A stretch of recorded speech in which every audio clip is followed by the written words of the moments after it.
नमस्कार दोस्तों। हमारी आज की कहानी है राम मंदिर तोड़ने का आदेश किसने दिया। इतिहासकार कार्नेगम के अनुसार श्री राम मंदिर को बचाने के लिए हिंदुओं ने जान की बाजी लगा दी थी।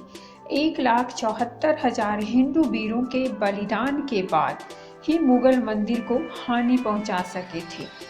मंदिर इतना मजबूत बना हुआ था कि तोड़ने के लिए तोप के गोलों का इस्तेमाल किया गया। नंबर 2, मंदिर को नष्ट करने के बाद जलाल शाह ने हिंदुओं के खून का गारा बनाकर लखौरी ईंटों से बाबरी मस्जिद का निर्माण कराया था।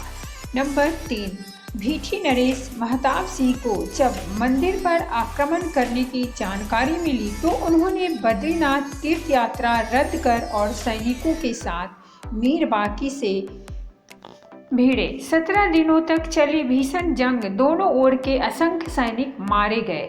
अंत में महताब सिंह समेत राम भक्त बिरध केहरी भी वीर गति को प्राप्त हुए। नंबर 4, हंसवर रियासत के राजा रणविजय सिंह के कुल पुरोहित देवदीन पांडे ने 70,000 योद्धाओं के साथ बाबर की सेना से श्री राम जन्मभूमि के लिए संघर्ष किया। युद्ध में बुरी तरह से घायल हो जाने के बावजूद अनेक मुगल सैनिकों को मौत के घाट उतारा और अंत में वीर गति को प्राप्त हुए। नंबर 5, हंसवर रियासत के राजा रणविजय सिंह को अपने पुरोहित देवदीन पांडे की मृत्यु का समाचार मिला तो उन्होंने अपनी महारानी जय कुंवरी को सत्ता सौंप दी और खुद 25,000 सैनिकों को लेकर श्री राम जन्मभूमि मुक्त कराने के लिए निकल पड़े और अंत में वीर गति को प्राप्त हुए। नंबर 6, राजा रणविजय सिंह के बलिदान के बाद महारानी जय कुंवरी ने आनंद संप्रदाय के महंत स्वामी महेश्वर नंद के साथ मिलकर श्री राम जन्मभूमि का संघर्ष जारी रखा। स्वामी महेश्वर नंद के नेतृत्व में मठों, मंदिरों और अखाड़ों के असंख्य नागा संप्रदायी गौरक्षपंथी दिगंबर निर्मोही निर्मले और निर्वाणी साधुओं ने भी शस्त्र उठा लिए। इन्होंने शत्रुओं पर छापामार युद्ध नीति अपनाई। मीरबाकी इतना डर गया कि ताशकंद भाग गया। नंबर 7, हुमायूं के काल में भी महारानी जय कुंवरी और स्वामी महेश्वरानंद लगातार संघर्ष करते रहे। इन्होंने 10वें युद्ध में सफलता मिली और श्री राम जन्मभूमि 2-3 सालों तक मुगलों से मुक्त रही। बाद में दोनों योद्धा मुगलों की विशाल सेना से लड़ते हुए वीर गति को प्राप्त हुए। नंबर 8, अकबर के समय कोयम्बतूर से आए रामानुज संप्रदाय के स्वामी बलराम आचार्य ने श्री राम जन्मभूमि को मुक्त कराने के लिए 20 युद्ध लड़े। बाद में बीरबल और टोडरमल की सलाह पर अकबर ने वहां एक छोटा मंदिर बनाने की अनुमति दे दी। शाहजहां के काल तक उस मंदिर में निर्विघ्न पूजा होती रही। नंबर 9, 90 वर्ष निर्विघ्न पूजा होने के बाद औरंगजेब ने अपने सिपह सलार जाबाज खां को सेना समेत मंदिर नष्ट करने भेजा। अयोध्या के अहल्या घाट पर परशुराम मठ था। वहां बाबा वैष्णव दास रहते थे। उनके साथ चिमटाधारी साधुओं की एक विशाल शिष्य मंडली थी। इन्होंने चिमटों और त्रिशूलों के साथ मंदिर की रक्षा करी और जाबाज खां को उल्टे पांव भागना पड़ा। नंबर 10, औरंगजेब ने दूसरी बार सैयद हसन अली को विशाल सेना के साथ मंदिर नष्ट करने भेजा। बाबा वैष्णव दास ने समय रहते गुरु गोविंद सिंह जी से संपर्क साधा। वे सेना समेत मंदिर की रक्षा के लिए अयोध्या पहुंच गए। उन्होंने साधु के सेना के साथ मिलकर मुगल सेना को धूल चटा दी। हसन अली सआदतगंज के मोर्चे पर मारा गया। नंबर 11, 1664 में औरंगजेब ने फिर एक विशाल सेना मंदिर तोड़ने के लिए भेजी, लेकिन तब तक गुरु गोविंद सिंह भी लौट चुके थे। मुगल सेना ने चबूतरे पर बने लघु मंदिर को तोड़कर गड्ढा बना दिया, लेकिन श्रद्धालु वहीं आकर पूजा करते रहे। नंबर 12, अमेठी के राजा गुरुदत्त सिंह और पिपरा के राजकुमार सिंह ने नवाब सादत अली से श्री राम मंदिर के लिए संघर्ष जारी रखा।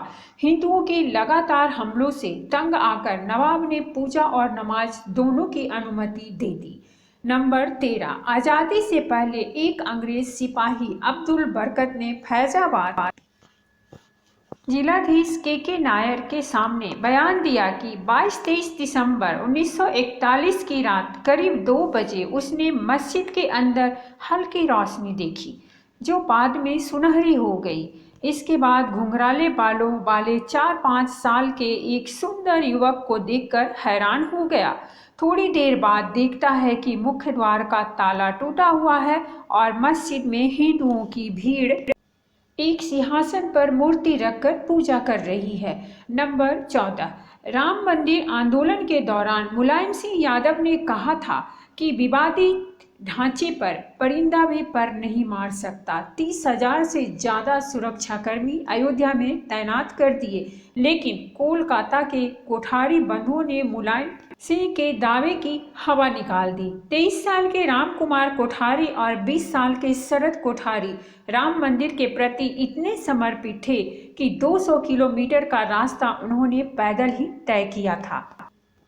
क्योंकि अयोध्या पहुंचने वाले सभी साधन रोक दिए गए थे। 30 अक्टूबर 1990 को विवादित ढांचे पर सबसे पहले चढ़ने वाला युवक शरद कोठारी था। फिर बड़ा भाई राम कुमार कोठारी भी ढांचे पर चढ़ गया और भगवा ध्वज लहरा दिया। नंबर 15, 30 अक्टूबर 1990 को विवादित ढांचे से सीआरपीएफ के जवानों ने दोनों भाइयों को पीटकर खदेड़ दिया।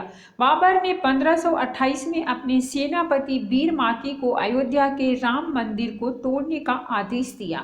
इतिहासकार कारनिगम के अनुसार राम मंदिर को बचाने के लिए हिंदुओं ने जान की बाजी लगा दी। 1,74,000 हिंदू वीरों के बलिदान के बाद ही मुगल मंदिर को हानि पहुंचा सके थे। मंदिर इतना मजबूत बना हुआ था कि तोड़ने के लिए तोप के गोलों का इस्तेमाल करना पड़ा। नंबर 16, श्री राम मंदिर के पक्ष में सुप्रीम कोर्ट का फैसला आने के बाद अयोध्या व आसपास के 105 गांव के सूर्यवंशी क्षत्रिय परिवार ने 500 साल बाद सिर पर पगड़ी और पैरों में चमड़े के जूते पहनकर अपने प्रण को पूरा किया।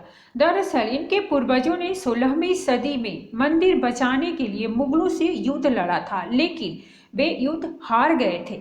बता दें कि ठाकुर गज सिंह के नेतृत्व में मुगलों से जंग हुई थी। इस जंग में ठाकुर गज सिंह हार गए थे। हारने के बाद गज सिंह ने श्री राम मंदिर जन्मभूमि पर कब्जा होने तक पगड़ी व जूते न पहनने की प्रतिज्ञा ली थी।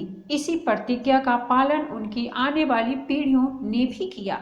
नंबर 17, श्री राम मंदिर जन्मभूमि के लिए हिंदू समाज ने 78 धर्म युद्ध लड़े, जिनमें 3,50,000 से ज़्यादा हिंदू वीरों ने अपने प्राणों की आहुति दी थी। नंबर 18, बता दें कि बाबर के काल में 5 धर्म युद्ध, हुमायूं काल में 10, अकबर काल में 20, औरंगजेब काल में 30, नवाब सादत अली काल में 5, नसीरुद्दीन हैदर के समय 3, बाजिद अली के समय 2 और अंग्रेजों के समय 2 और पूर्व प्रधानमंत्री विश्वनाथ प्रताप सिंह के कार्यकाल में 1 धर्म युद्ध लड़ा गया था। नंबर 19, 5 अगस्त 2020 को प्रधानमंत्री नरेंद्र मोदी ने श्री राम जन्मभूमि पर राम मंदिर के लिए शिलान्यास किया था। इस साथ भव्य मंदिर श्री राम की नींव पड़ गई थी। नंबर 20, 500 साल तक हिंदू समाज के सतत संघर्ष के बाद आज अयोध्या में भव्य राम मंदिर बन रहा है। मंदिर की ऊंचाई 161 फीट रहेगी। सिर्फ नींव में ही 2 लाख ईंटें लगेगी, जिन पर श्री राम लिखा होगा। सीढ़ियों की चौड़ाई 16 फीट होगी। मंदिर में 5 गुंबद होंगे। पूरा मंदिर 360 पिलर पर टिका होगा। इसे गर्भगृह, कुदू मंडप, नृत्य मंडप और रंग मंडप होगा। तो दोस्तों, ये थी हमारी आज की कहानी। अगर कहानी अच्छी लगी हो तो प्लीज़ हमारे चैनल को सब्सक्राइब कीजिए, वीडियो को लाइक और शेयर जरूर कीजिए। कहानी सुनने के लिए बहुत बहुत धन्यवाद।